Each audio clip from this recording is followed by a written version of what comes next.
Halo teman-teman semuanya, selamat pagi. Perkenalkan, nama saya Priska Librani Surya, NPM 24103361, kelas 2024H. Kali ini kita akan membahas dunia prosa anak, salah satu wujud sastra yang sangat dekat dengan kehidupan anak-anak, terutama di sekolah dasar. Apakah teman-teman tahu apa sebenarnya arti prosa anak? Singkat dan jelasnya, prosa anak merupakan tulisan atau tuturan yang tidak terikat oleh aturan irama dan rima. Berbeda dengan puisi yang harus mengikuti pola tertentu dan disusun secara khusus untuk anak sebagai audiens utama.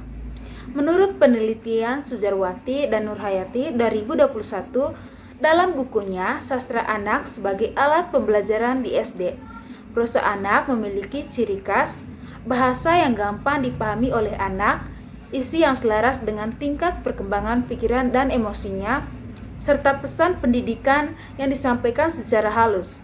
Bukan seperti ceramah yang membosankan dan tegas. Bentuknya pun sangat beragam, mulai dari dongeng, fabel, cerpen anak, novel anak, bahkan cerita tentang pengalaman sehari-hari anak seperti bermain di taman, belajar bersama temannya, atau membantu orang tua di rumahnya. Selanjutnya, mari kita bahas secara rinci elemen isi yang membentuk prosa anak. Bukan hanya sekedar cerita yang diceritakan, tetapi semua bagian yang membuat cerita ini lengkap, menarik, dan bermanfaat untuk anak. Berdasarkan analisis Setiawan 2022 dalam jurnal Pendidikan Bahasa dan Sastra, elemen isi prosa anak umumnya meliputi 5 poin penting. Yang pertama, tokoh yang mudah dikenal dan disukai. Tokohnya bisa jadi anak seusia pembaca, misalnya anak yang ragu-ragu berbicara di depan kelas, yang suka menjelajah, atau yang selalu ingin menolong teman. Bisa juga hewan yang berperilaku seperti manusia, seperti si kancil yang cerdas, kambing yang malas, atau burung yang pandai berbicara. Bahkan makhluk khas khayalan seperti peri, tukang sorak, atau satria yang ramah. Yang paling penting, tokoh ini harus membuat anak merasa dekat, seolah-olah mereka adalah teman sendiri. Kedua, alur cerita yang jelas dan menarik. Alurnya tidak boleh berbelit-belit atau sulit diikuti. Biasanya dimulai dengan pengenalan, siapa tokohnya, di mana cerita berlangsungnya, dan apa latar belakangnya. Kemudian muncul konflik yang sederhana, seperti ingin menang lomba melukis, membantu teman yang terluka, atau menghindari ular di hutan. Selanjutnya ada perkembangan cerita yang teratur, di mana tokoh berusaha menyelesaikan masalah. Akhirnya penyelesaian yang positif, masalah terpecahkan, dan anak bisa belajar dari pengalaman tokoh itu. Anak suka alur cerita seperti ini karena mereka bisa mengikuti setiap langkah cerita tanpa bingung. Yang ketiga, latar tempat yang akrab dengan kehidupan anak. Tempat cerita harus gampang dibayangkan dan dekat dengan dunia anak. Bisa di rumah, sekolah, taman, sawah, hutan, pantai, atau bahkan di kebun kopi. Misalnya, cerita yang berlatar di kebun kopi. Pasti anak di Manggarai tahu karena itu menjadi kombinasi utama daerahnya, dan banyak anak yang sering membantu orang tua memetik kopi di sana. Yang keempat, pesan moral yang disampaikan secara halus.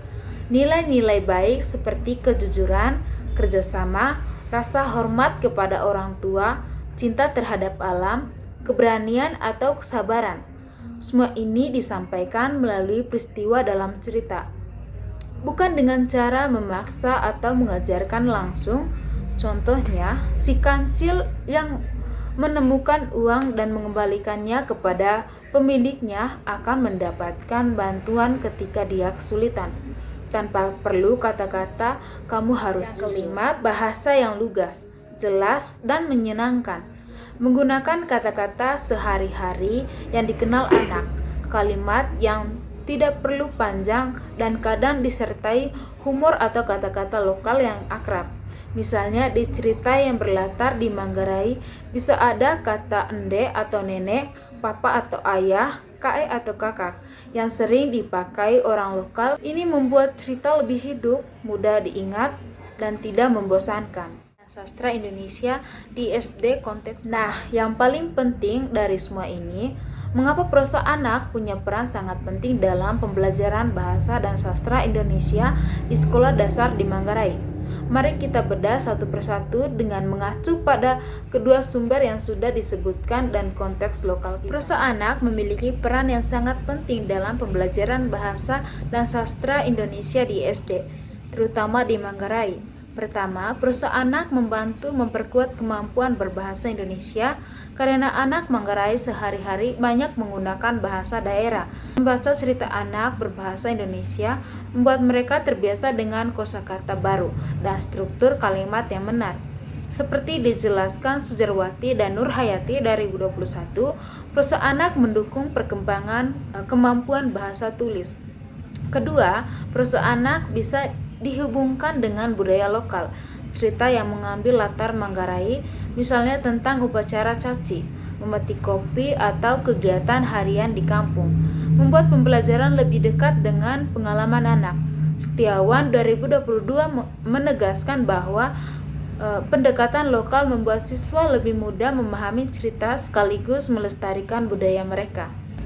Ketiga, prosa anak mampu meningkatkan minat baca, terutama di wilayah pedesaan yang akses bukunya masih terbatas.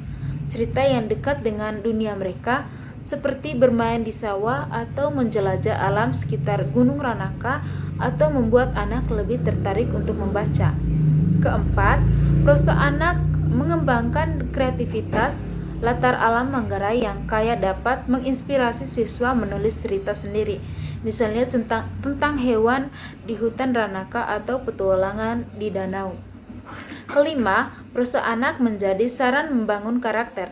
Nilai lokal seperti gotong royong, hormat pada orang tua, kerja keras, dan kecintaan pada lingkungan bisa dimasukkan ke dalam cerita, sehingga pendidikan karakter berjalan alami dan bermakna. Jadi, prosa anak bukan sekedar hiburan, tetapi jembatan penting untuk meningkatkan kemampuan berbahasa, menumbuhkan kecintaan budaya, dan membangun karakter anak Manggarai.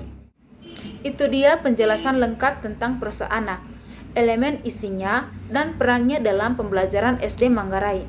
Untuk teman-teman yang ingin mengetahui lebih lanjut, bisa merujuk ke dua sumber yang saya sebutkan.